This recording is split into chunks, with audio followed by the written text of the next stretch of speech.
this week we are going to be reading for 24 hours. We're going to try and do 24 hours in as little amount of days as possible.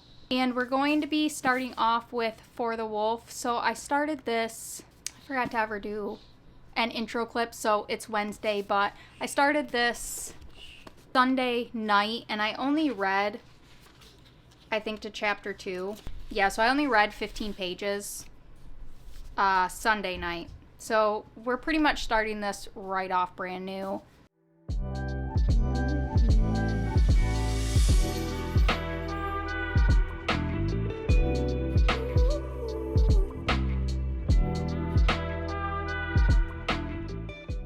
Okay, so I wanted to do like a little, not really an update, but I guess in a way an update. I didn't really read the synopsis on this book before going into it, which I'm glad I didn't. I knew that it was like a Little Red Riding retelling, but I didn't really know anything else about it.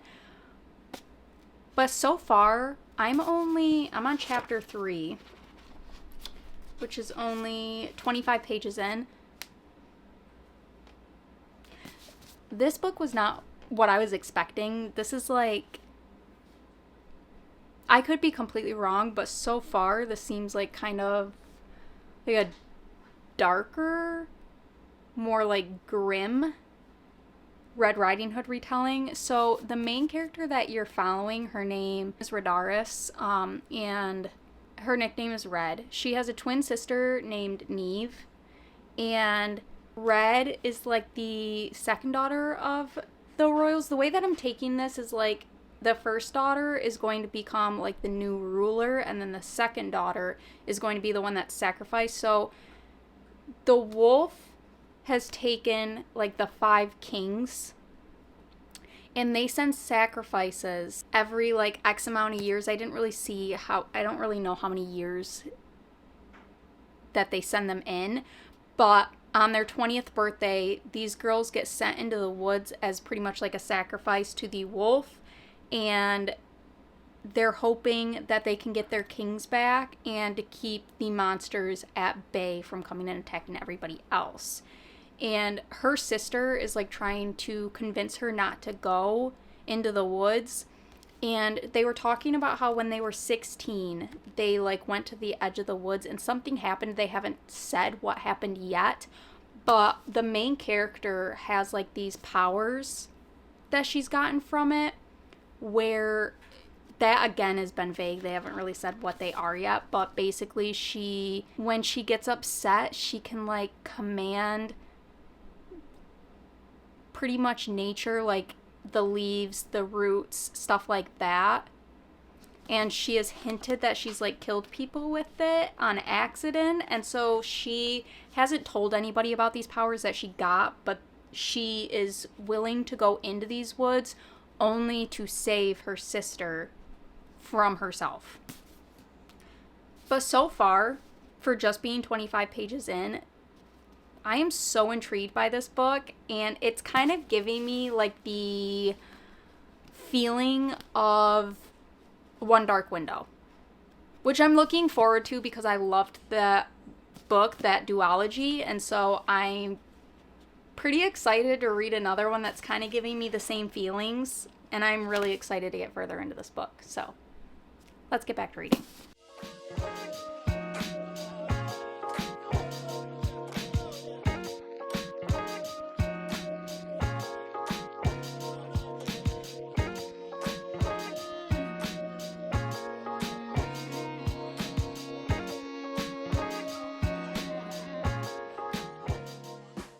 Okay, so update time. It's Wednesday.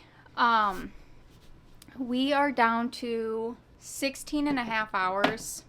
I was hoping to have a little bit more hours in by now, but Monday, I think I only read for like a total of 2 hours. Something like that. It was not super long. So we're going to try and get as much done as possible today, but I am now on page 231, which is at the 50% mark in For the Wolf, and I am loving this book. It really reminds me of One Dark Window, like the atmosphere really reminds me of One Dark Window, and I love that atmosphere in a book of just like dark, dreary, magical woods. So this is super good. I can't tell if there is going to be actual romance in this book or not. I'm getting like mild tension in here. Potentially a slow burn. I don't know if it's ever going to go anywhere or what, but I'm loving it. A lot of things going on in here that I really wasn't expecting, and I'm not upset about it.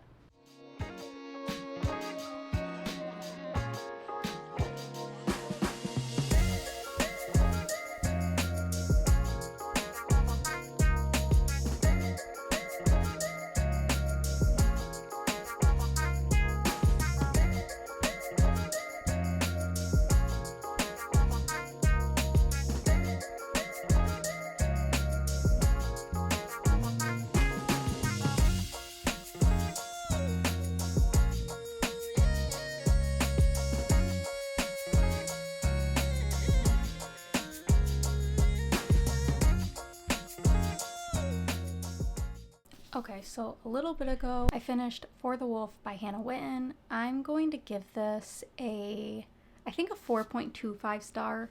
I really enjoyed the story. I loved the atmosphere of it, loved the main character. I honestly just cannot wait to get to the next one, which is For the Throne. The ending to this, I just need to know what happened. I had quite a few moments where I didn't end up highlighting in the book, but I took pictures of a couple spots that I really liked and like highlighted them on the picture.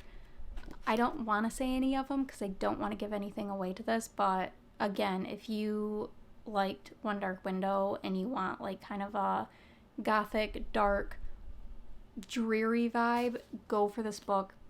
It's so good.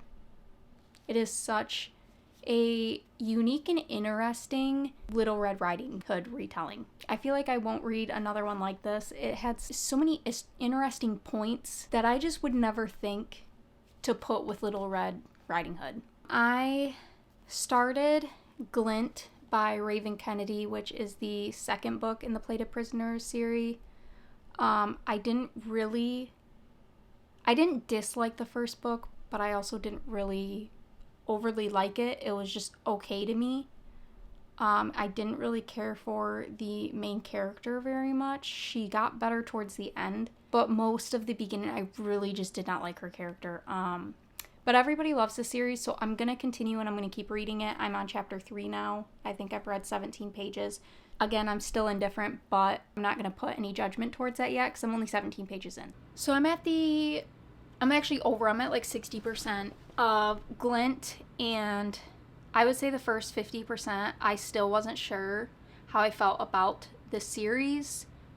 Because like I said, I really didn't like Aron's character in the first one.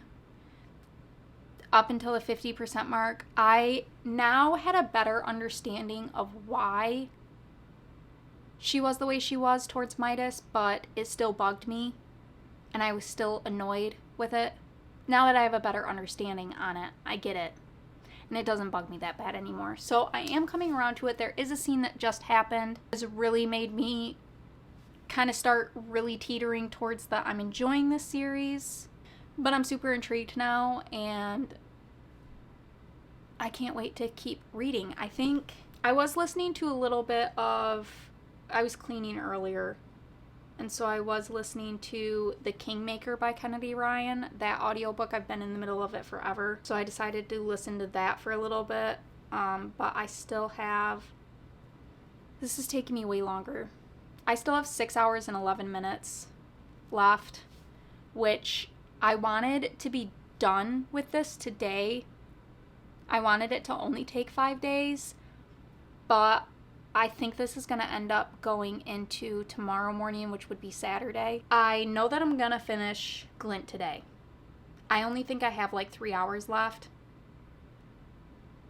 Maybe a little over, maybe max like 3 hours and 20 minutes left of that book. I'm going to finish that today. There's no doubt about it. And then I think next I'm going to go probably into Powerless by Lauren Roberts, because I put a poll up on Instagram of which book I should start next. And when I checked yesterday, it had been up for like 3 hours, and Glint was winning by like 3 or 4 votes. But then by the end of it, it ended up, and so I started it. I started Glint when I saw that it was winning. But then when I checked it this morning and it had like ended, it ended at 50-50. It had even votes. So I think this will be the one that we start next, and obviously I'm not going to finish this book during this because it's 501 pages long and I'm a slow reader. So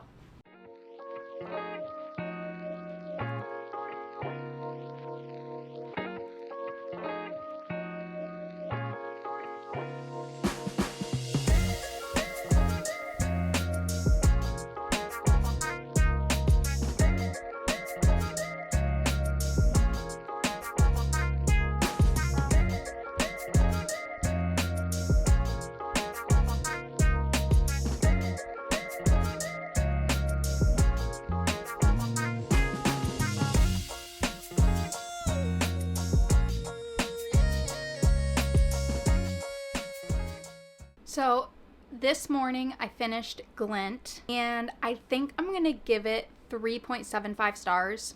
I liked it, but it wasn't until like the 75%, between like 65 and 75%. Somewhere around there is where I started enjoying it a lot more. The whole first half, Aaron just really bugged me. It felt like pretty much the same as the first book. And we got like a background as to why she is the way she is, which definitely made it better. But even when she started coming to the realization, she still just like stayed acting the same way. And I was like, I was getting aggravated. New character in here that I really, really like a lot. And there was like a almost, which I can see the potential for it, almost like a found family going on, which I really liked. But overall, 3.75 stars for this book. I enjoyed it more than the first one, and I definitely see it getting better as it's progressing, so I am really looking forward to continuing the series, and I'm really hopeful on the next book, which is the next one. What's the title of the next one? I think it's Gleam. I think it's Guild Glint Gleam. I could be wrong. And I'm too lazy to even look I'm too lazy to look for my phone and even double check. But I do plan on getting that one fairly soon. There's so many series that I'm in the middle of that I really want to read. And it's a struggle. I've just been using Notion to like keep track of all the books that I read. And then I have like a links section where I've just been giving myself like brief descriptions of what happens in each book as it goes along, so that if I do take a longer break, I'm able to at least go back and read what I was thinking during that and see like the key moments that happened. But I do want to get to that one soon. We had, I think, like 3 hours and 20 minutes left, or maybe it was like 3 hours. I think it might have just been 3 hours after I finished Glint left. And so we started Powerless by Lauren Roberts this morning after I finished Glint, and I still have an hour and 29 minutes left. Don't mind the fact that it says 16 hours and 38 minutes for the whole entire timer. I had turned off my timer, so I had to start it again. But anyway, we got to page 49 so far on Powerless. I'm going to keep reading that. So far, I am really liking this. Seems very interesting. I already have a couple tabs in it. I have like 4 tabs already. So I have a feeling this is going to be tabbed a lot. Okay, so my blind date with a book ended up coming in the mail. I got this off of the TikTok shop. I'll link it down below from the one that I got. I'm excited to see. I don't remember what genre I ended up picking, if we're being honest, but it came with a ton of stuff.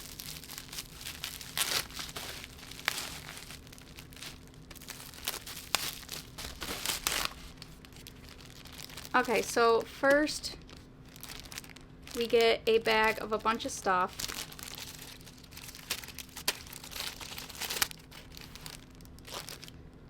We get this adorable bookmark that you can fill in with the books that you've read. I love that. That is so cute.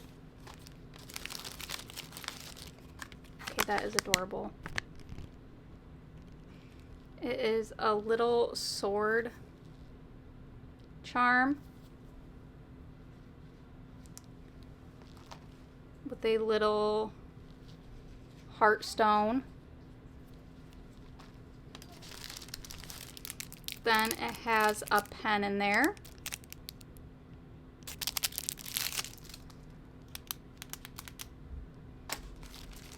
And a highlighter. And you get some candy, a little tea, which I'm excited about having the passion one because one of my favorite teas was Passion Tango was the flavor. And at Starbucks, I always get their, what is it, their Passion Tango lemonade. It's like the shaken tea things. Oh, it's Handy Dandy Books, which I'll also link their Etsy down below.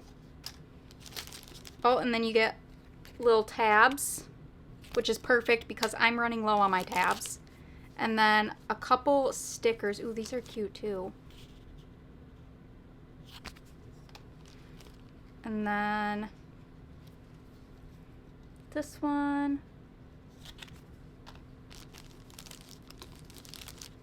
Then just a little book stack, and ooh, this one's cute. Just one more chapter. I might be switching out my Kindle stickers now. And then I picked Spicy Romantasy. So this is the packaging that you get. I'm nervous and excited all at the same time.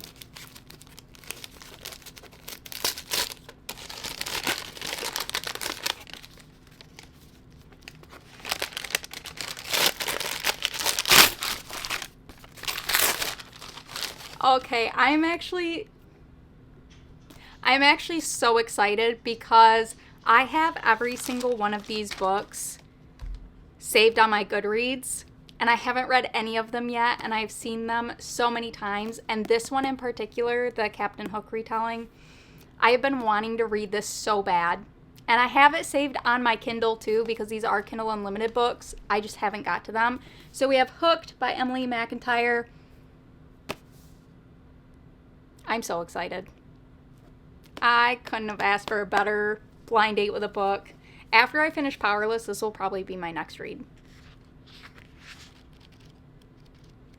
Yeah, I'm so excited for this. I can't wait.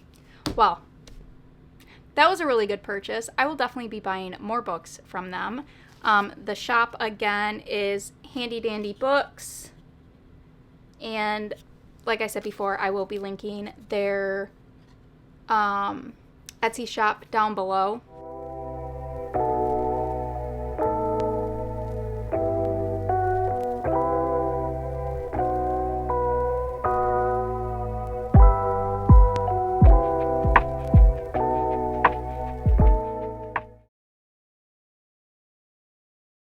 And then onwards to the spoilers. I'm really enjoying Commander Rip's character a ton.